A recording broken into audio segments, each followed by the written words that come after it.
Hey guys, welcome back. This is probably going to be a quicker episode. I wanted to kind of give you a few updates up front and then get straight into the review. No clones this time or time looping or anything of that nature. Work is going to actually be sending us around the United States over the next few months, working on a couple different projects. And when we're doing that, we're going to try to get some content out every week like we normally do. And in addition to the film reviews that you're used to, we might even do some new, interesting, kind of crazy things. Maybe if we're coming to your city, maybe we'll review your city. I don't know. First city we're going to is Washington, D.C. here at the end of the month. And where better to start this experiment than the city from whence I most recently came. Today, though, we're going to be talking about a movie that I saw last year at the Loft Film Festival, a film called Transit. It's a German film that I believe is getting a much wider release here in the United States in March, coming up here shortly. And it's a really interesting film that I think we really enjoyed seeing in the theaters. And so I'm glad that it's getting a wider release after competing internationally. It was a candidate for the Golden Bear, which, as we all know, Joe is a huge fan of. Love the Golden Bear. And today I think what we're going to do is just discuss what I thought of it and why it still sticks with me about 3 months later. I don't know what to say. So briefly, Transit is a film by Christian Petzold. Again, it's a German film about a man who's on the run, essentially, in Nazi-occupied France. He is tasked with delivering these letters from a dead author, and when he arrives in France, he goes to deliver this letter and finds that essentially he is able to steal the author's identity and potentially gain papers of passage to leave France and escape to Mexico. Of course, once he arrives in France, he finds himself persistently in connection with the author's wife, who's still searching for him. And there's a series of moral questions as to whether he can engage with her, how he can help her, and whether or not he tells her the truth. And really what I want to get down to about this is the notion of a story that can really escape the sense of period, the sense of time. And now, how do I know that Transit accomplished this? Well, in the months since watching Transit, I spoke with some friends that I saw the movie with. And what was really striking to me is that nobody seemed to remember the film the way that I did. In fact, the way that they remembered it as much as I just described it to all of you. But here's the thing. If you've been watching the clips up there in the corner, you might notice contemporary cars. You might notice this is not a film set in the 40s. And so many people that I saw it with remembered it as being set in that time, in that place. And that to me was really fascinating. And it spoke to the immersion. In fact, they don't talk about Nazis. What's really interesting to me is it's sort of this amorphous occupation. It's, you know, these people in black, almost SWAT outfits who are running the city. And yet it still feels in almost every way something that you would have seen come at the tail end of World War II. I mean, it is a film that so perfectly fits in that mold. So for the rest of the review, I will say that I feel it's a really good contribution to the World War II genre of film, but it's not. And so everything that I said before, it's basically true, but it's unstated in the film. And that brings me to a concept I want to talk about called the box. The box is in storytelling where you're able to pull out concepts and you're willing to guide a story and you put something out there for the audience to grab onto as you pull them through a story. And the greatest example I can use is Inception. And you'll remember from Inception that there is, of course, the dream machine, you know, the box they all plug into to enter each other's dreams. But at no point do they feel the need to explain to you or exposit how that box works. And if they did, it would kill the pacing. You would get into whether or not it's logically or scientifically sound. They don't even bother with that. They just tell you, here's a box, here's what it does. And that can be very powerful for enabling characters to take center stage and not the surroundings, not the context, and not the technology. And in this film, the fact that it's not set in the 40s is kind of irrelevant. And the fact that it could feel out of time and out of place is because, well, they just used the box. And one of the fantastic elements of this story is how much of it deals with human nature. Human nature in regards to our desire to survive. Human nature in terms of our greed and our selfishness.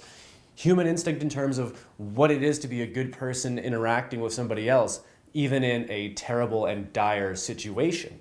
There are elements, of course, that reminded me of Casablanca, for instance, but at the same time, it really didn't feel derivative. It didn't feel like it was lacking in creativity.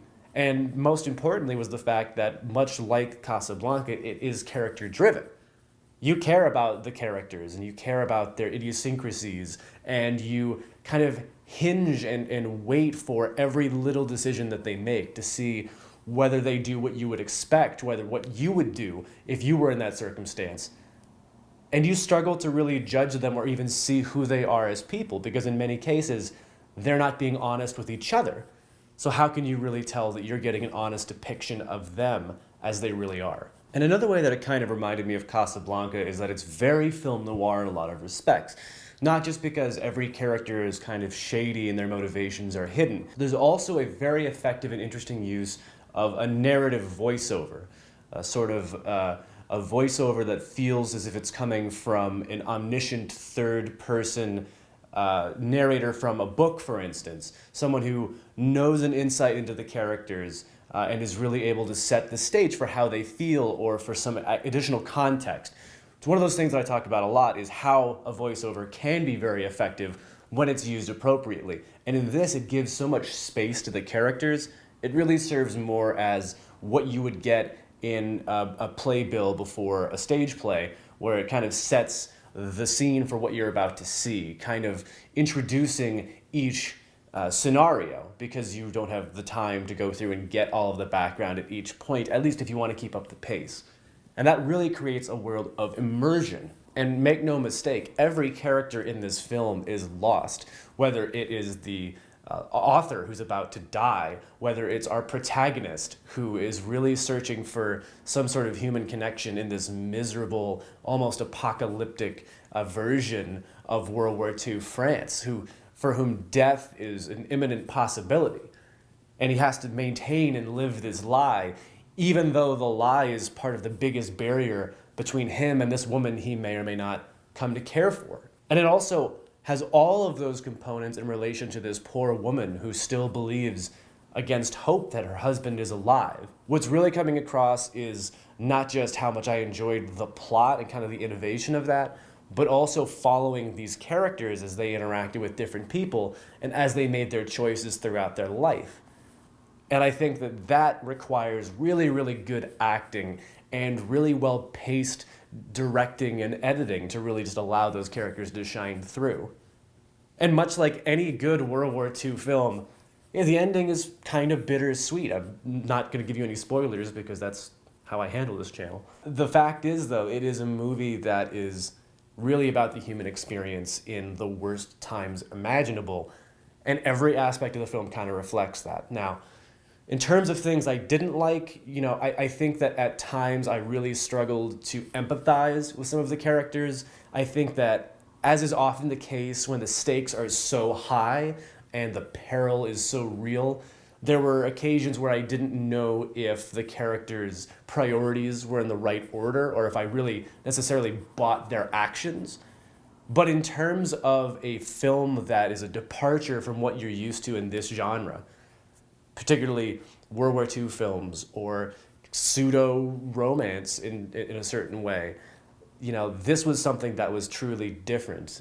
Characters that I thought were memorable, if not occasionally a bit too honed and too refined as characters rather than people. And for those of you who have not had a chance to see it, again, it's getting a wider release next month, and I think that most people would be very well suited to giving this movie a shot. Now, who would like it? Do you have to be a romance buff? Do you have to be a World War II buff? Not really.